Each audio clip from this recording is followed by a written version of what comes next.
بسم الله الرحمن الرحيم. رب اشرح لي صدري ويسر لي أمري واحلل عقدة من لساني يفقهوا قولي. وقيبتي labaad waxaan ka murugoonayaa oo aan haysto only 3 daqiiqo 6 second maxaa yeelay telefoonkayga runtii buuxo anigana waxaa markii aan soo tooso ayaa maskaxdayda intii yartaa aan maartaa ay ku jirto insha Allah aan rabaa inaan bobsiyo qadarta ilaahay insha Allah.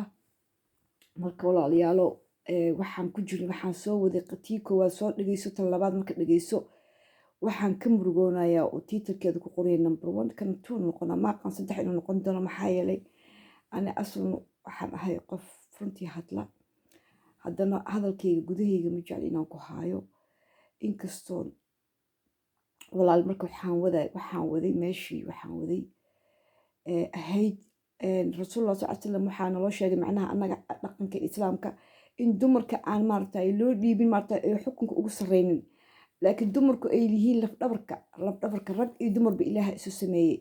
horta wax yaraan rabaa halkan inaan ku sheego clip yaroo hadda aan soo dhigi doono dad ii soo dirin adiga whatsappkayga wuu buuxa clipya ka buuxa waxaan isleeyahay soo gudbi mar walba ani ma jecla clipyada inaan meelaha ku tuuro. horta ogaada youtube-ka dadka raba inay ka faa'iidaystaan oo jecleyn xataa media waxyaalahaas waa archivio whatsapp groupyada waxyaalaha lagu soo dira xataa youtube-kaad ku aruursan kartaa private aad ka dhigan kartaa.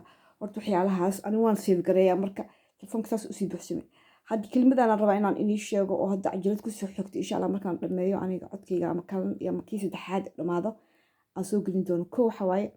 waxa waa qaala rasuulullaahi sallallahu alayhi wasallam waa cajalad soo socotaan ka qorayaa waa sheekh fiican hadlaayo oo carabi oo aad codkiisa fasiix u yahay. wuxuu yiri qaala sallallahu alayhi wasallam أحب الناس إلى الله أنفعهم للناس.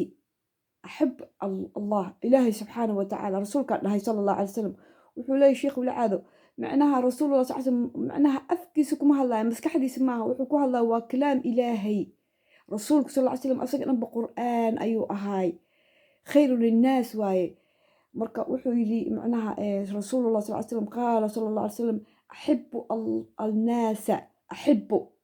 الناس إلى الله إلهي دتك وجعل هاي وحواي أنفعهم للناس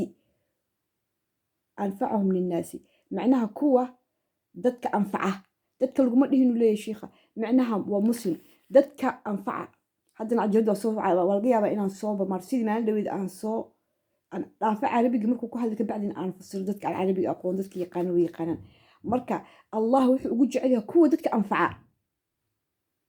marka anigoon xanaaq runtii iga buuxa xanaaqas wuxuu iga buuxaa runtii allahumma salli ala sayyidina maxamed. ani horta been kuma sheegayo hooyo shaqaysanayay hooyo iska xanuunsan ahay dhaqaalaha soo galo weekly payment wadankan aniga la iga siiya weekly payment waxaan ka bixiyaa rentkayga gaaskayga korontadayda maxaa yeelay aniga muddo dheer ayaan ku jiro guur hooyo waxa ahaa reer Sweden oo maartay barati cook half cook haddana insha Allah aan rabo inaan dhameystiro before aan Soomaaliya aadin.